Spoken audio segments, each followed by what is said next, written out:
Welcome to Not Milk Never Milk. Subscribe if you're lactose intolerant. You start by verifying prerequisites. Make sure Windows 11 has recent updates, and you know your GPU model so you download the right driver. Once done, open Device Manager quickly by right-clicking Start and choosing Device Manager. Expand Display Adapters. You do this because Device Manager shows the driver currently installed and allows controlled updates or rollbacks. Make sure to create a restore point now. That saves time if an update causes instability, and it's a simple safety step. Next, choose the update path.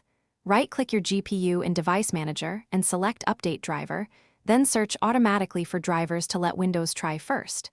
If Windows doesn't find the latest, download the official Windows 11 x64 package from NVIDIA, AMD, or Intel, because vendor drivers include performance fixes.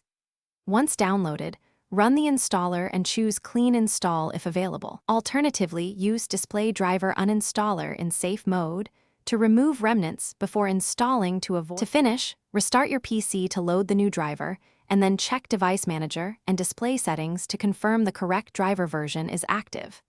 If you see issues like black screens or stuttering, reboot into safe mode and either reinstall the driver or use Device Manager's Rollback Driver option.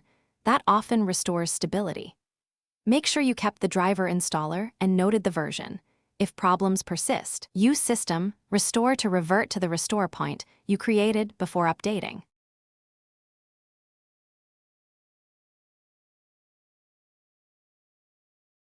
Thanks for watching. If this was helpful, leave a like and consider subscribing. See you next time.